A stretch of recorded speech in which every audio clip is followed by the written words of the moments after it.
3, 2, 1, go. And we'll see how one survives being cannon rushed. Yeah.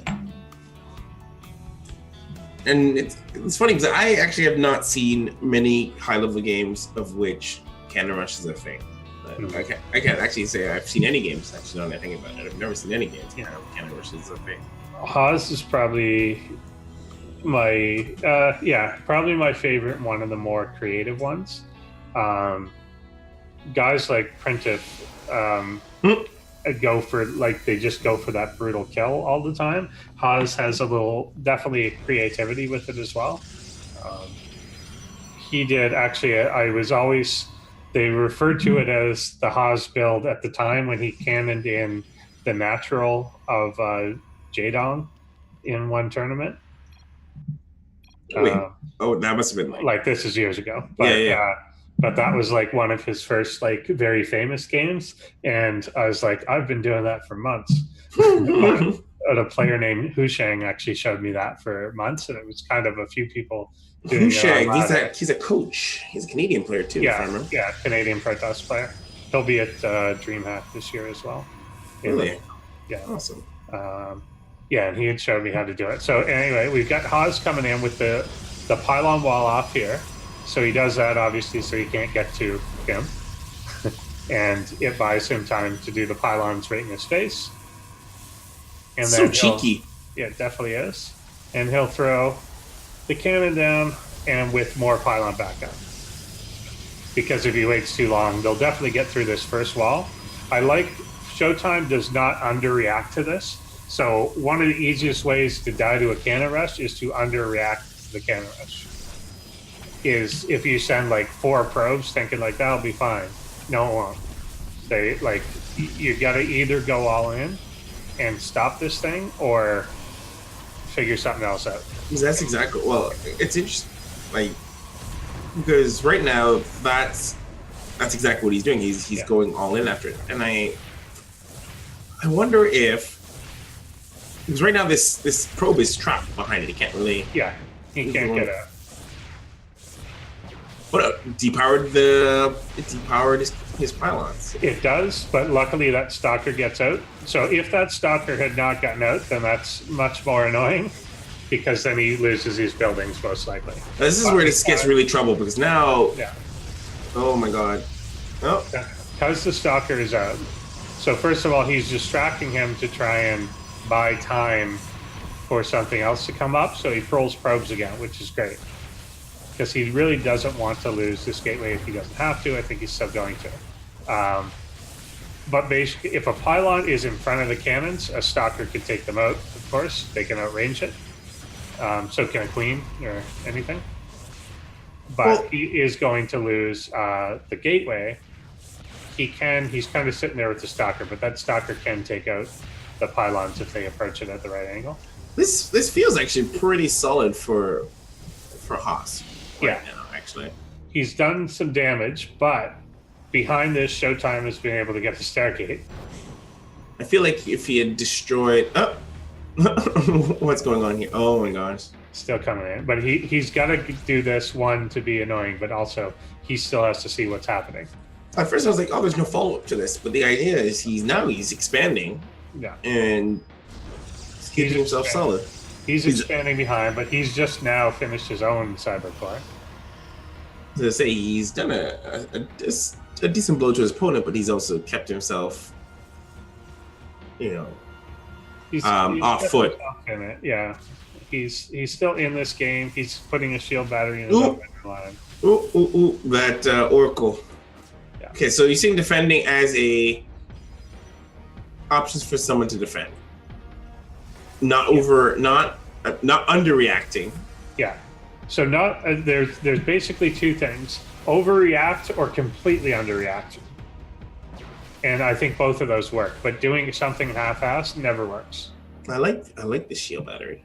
Yeah, the shield battery there really helps, especially with the new nerfed Oracle. It's not going to out-damage it, especially if something's poking at it. So Showtime now is going to expand to himself as well. And I think at this point, you've got Showtime with enough of a. The two oracles are basically mean that anything Haas is going to make has to stay at home, and Showtime can do whatever he likes now. Two oracles can now take out the probes quickly enough. Against the shield battery. The shield battery doesn't matter. So he's starting to thin out numbers there. And that's when you're going to get the worker lead. Let's see how we're doing in terms of workers. So Showtime is leading in terms of workers. He is, but he doesn't have the actual base to mine from, so he's oversaturated anyway. So it doesn't matter until that base finishes. But he'll have, obviously, the worker lead here. He's going to continue to go in and dive for these. And, there's still only a couple stalkers. One oracle goes down, but he's willing to now just sacrifice these. How did the units lost go? So we got that's a decent amount. 31 units lost on Haas's side. Actually, I wasn't even sure if I was reading that right. Yeah. Are those all probes? I think they're mostly probes. They're mostly probes. He's sent over. Remember, just to do that cannon rush, he sent over like 5 of them, and then he lost a whole bunch in the mineral line there. So things are obviously beautiful for Showtime from now. Haas realizes he can't macro out of this. He's going to go for some sort of push here and see if he can do something. But it's basically he's obviously just worlds behind at this point. What if he should have gone all in? Like I wonder if he couldn't have earlier. You said he couldn't have or could have? He didn't have anything earlier. Yeah. Like, this is the biggest army he had, and obviously it's not going to do anything here. But not into the defensive position. The two shield batteries by Showtime are a great idea because time is so strongly on his side at this point. So he's just going to keep the defense. Yeah, all he has to do is not die to an all in, and he's fine.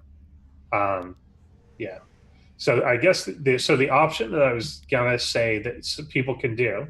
Why don't we rewind a little bit back? Actually, let's go back to maybe when the cannon rush starts.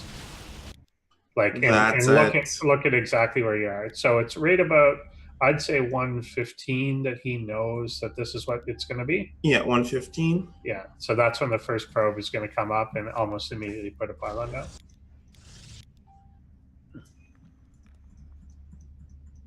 Okay, we pause at 115 and then play from there. All right. 3, 2, 1, go. All right. So probe comes up. So he immediately sees on here where the tech structures are, and he starts to pylon it off and everything. So right away from this moment, Showtime immediately throws down. Yeah, he cancels the gateway because you don't need that, and he gets a cyber core because the key to success here is a stalker. The other option, though, is to immediately abandon this position. I think that might have been a better option. Yeah, because that's Haas is committed to this corner. Haas is absolutely right now 750 minerals committed to this corner. And he walled himself in, so nothing can't leave. Nothing can leave this corner.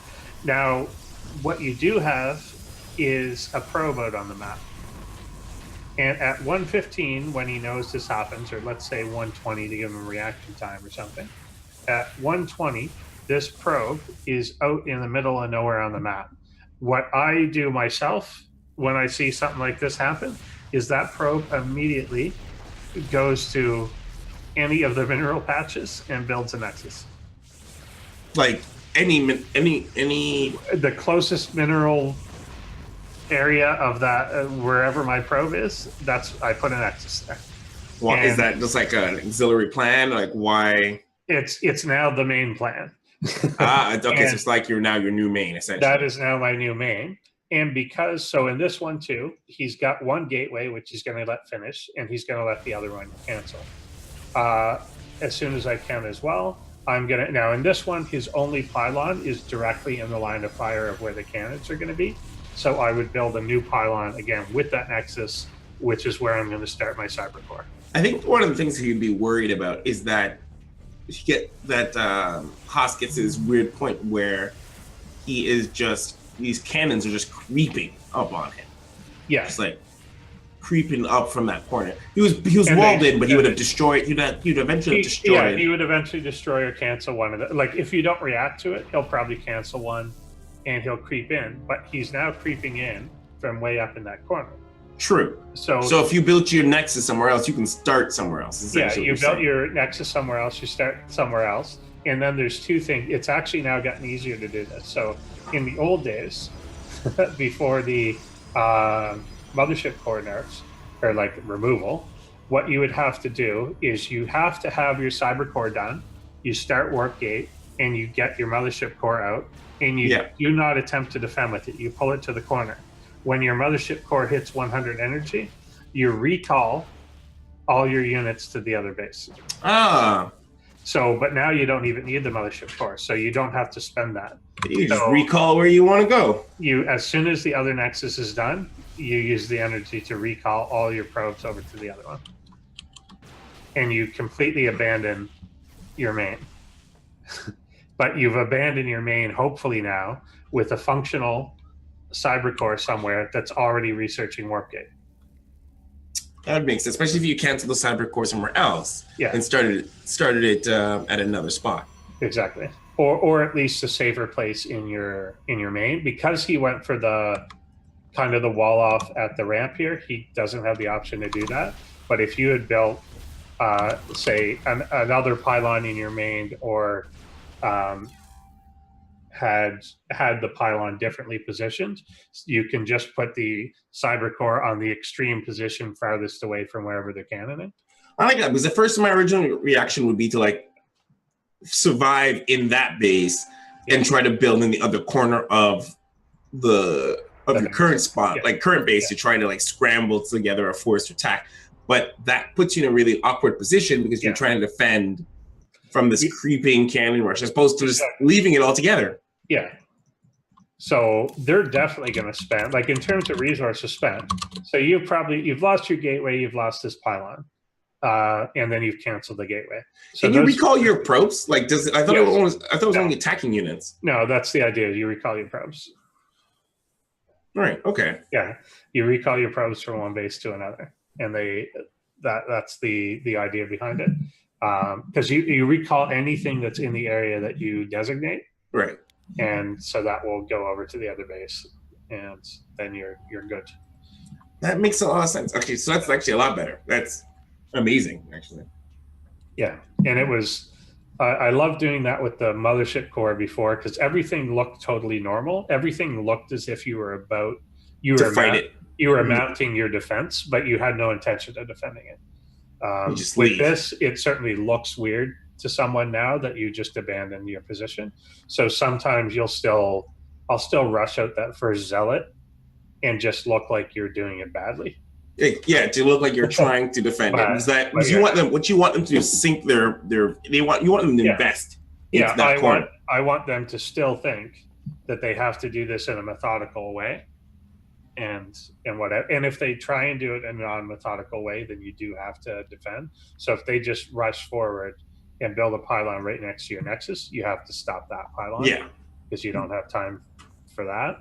But if they go all the way from that corner, they're basically 2 more pylons away before they can get a cannon that does any damage. Because what they're going to do is they're going to slowly creep. Yeah, they're going to slowly creep because they want a defensive position and keep that protected while building forward. Yeah, so you just be like a little annoying just to slow them down, and then that's it. And then you just abandon it. And you abandon it, and you're good usually. Because it's up until and particularly in this type, Haas doesn't even invest in anything like until way, way later. Does he get a gateway in the cyber core?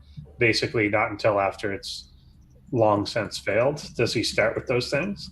Some people will also do that thing where they get their cannons positioned, and because they know they can't creep forward, they'll start gateways locally so that they can build zealots right there to go in and poke in addition to their cannons. Poke what? Like poke your main. Like, oh, okay. and then they can retreat back to the cannon line, and then they can poke forward. Eventually, they'll get a cyber core and just constantly retreat back to their cannon line. But then they don't have to rely on building forward. They'll eventually attack from that position. Right. But which is not again, ideal. Yeah, right. But again, eventually, if you just abandon, then you're good.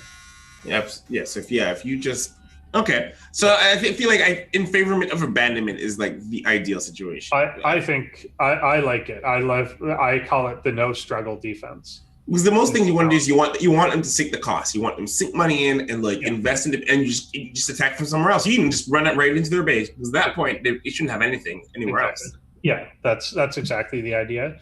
Or worst case, they'll start cannoning or defending their own main, and that's sinking cost in that too. Exactly, and you can just expand from you just essentially then play either a rush game or a normal game from your new base, right? And you're still ahead, and you can often then go into anything. Like they're clearly not taken enough gas. You can go into DTs. They've clearly not taken.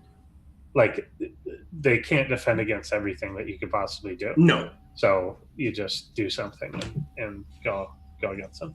But and essentially, I like that idea. But you can. I think those are essentially, though. I guess what I'm saying, the two options are either extremely react or don't react. But if abandon. But what you see a lot of people do is they'll see this come in and they'll pull like 6 probes. No. You've got to pull like basically all go all in, or don't do it and you'll see if you watch through this the probe, like the first probe that comes in, you need stuff that's killing those pylons, and you need stuff to kill immediately the second probe that comes in, because another one will try and come in. They'll slip in. Like this, like if you look, he's got 3, like one probe comes in, he's got 2 more coming. Right. And any of those are deadly if they can get their pylon down. So you need to have enough probes that when you get a shot off on a probe, it essentially insta kills it. Yeah, because you want them to basically invest in that corner, but you don't want them to creep into your base drastically. Because if he has 3 probes in there, he could just drop down like X amount of pylons, and he's already up on your base before you get a chance to do anything. Yeah. So that makes a lot of sense. So yeah, it makes sense. Obviously, what Showtime did here. If you're the cannon dealer, right, the guy who's doing the cannon, then you're gonna, I think the idea of the unorthodox method of not creeping up and going straight as quickly as possible sounds interesting, because then they have to force them to react, right, as opposed to like methodical creeping. Yeah, if you see someone trying to bide their time, and you'll often get this when players do this, like sending multiple probes sort of thing, and the really good guys all do this, like there's always a backup probe. They'll start on one side, they'll attempt to cannon the completely other side of your base as well, so that you can't deal with them both, and they'll just surround you. Okay, that would be annoying. Yeah. So, whatever. And then particularly to the type of the shape of your base on a given map matters. So in this one, where he's going to have to cannon is the farthest position from the gases. Right. Ideally, you'd love to have the gases in your line of fire. Oh, man. Because it limits. That'll depend obviously on the map too. Yeah, exactly. It's the map, whether they're close to whether there's one on both sides, whether there's 2 on one side. Usually if there's 2 on one side, it's away from your entrance to your base. But if there's one on both sides, like on some maps, then you can at least get one. I imagine if it's big enough, the platform's big enough, you can sneak in and sneak in to do the other side. Like you can sneak. Yeah, obviously he built right in the front here, but if they didn't build right in the front, you could kind of sneak into this northern part or do something. Whatever. So all this cannon rush stuff is very, very map dependent, where you can build stuff. Have you ever cannon rushed anybody? Yeah, for sure. I like it.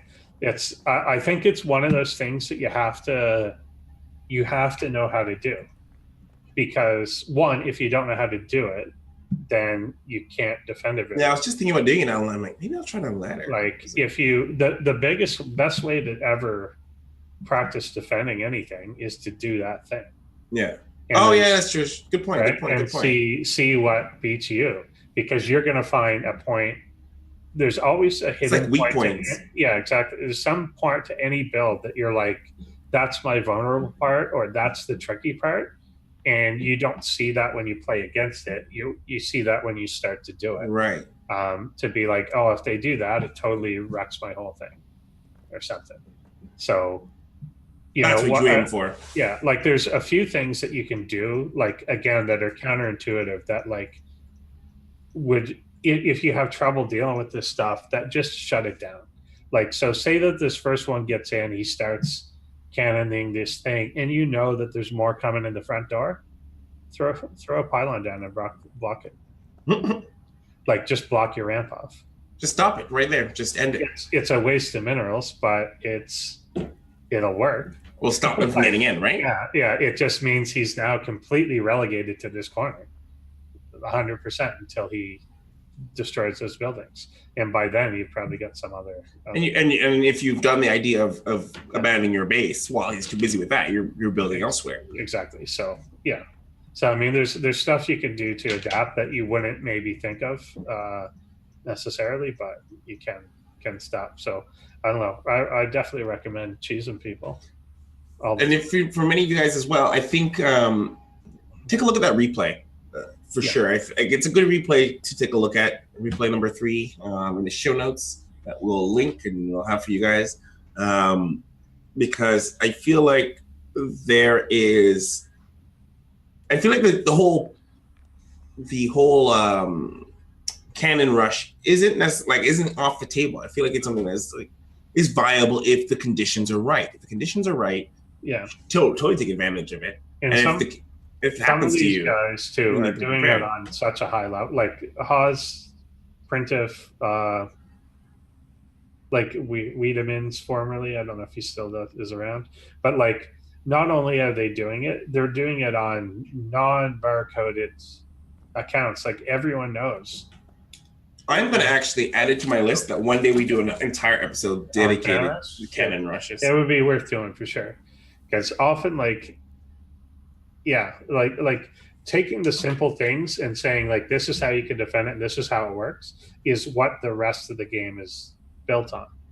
Absolutely. Like that's how it goes, and like all the variations to it, and like how to use the map to your advantage. Like there's very few players that use the map as much as cannon rush players, because it's very dependent on it. Yeah, it's extremely dependent, like down to the like little hex, dependent on where you can put things or not.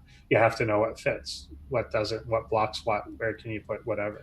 I think that's what we'll do. We'll do an episode dedicated to cannon rushes. Maybe get Printf to come on and give us some cannon rush masterclass on cannon rushes. I think it'd be a lot of fun. I think it'd be really interesting. I even just talking about this short amount between you and me.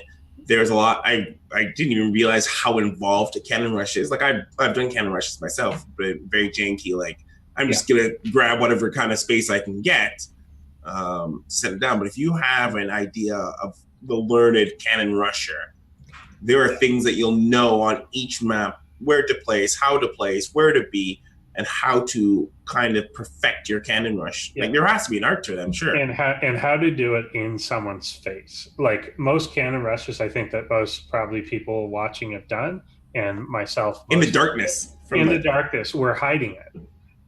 These are guys that when you enter the game, like when you enter the game and see that you're playing Printf or something, you know you're going to be cannon rushed on the loading screen. So he has to have rushes that work regardless, and he does. So I think that's really magical to think about in a weird kind of way. Yeah. Like he knows that you know, but he's gonna do it anyway. He's gonna do it anyway, and it will still work a lot of. And it'll still work. So yeah. So that's okay, we're doing it. I'm underlining on my notes. We're totally doing an episode at some point dedicated to cannon rushes. Yeah. The art of the, I will probably call it the art of the cannon rush. Yeah, makes sense. All right, so let's jump into this game, which is Trap versus SOS.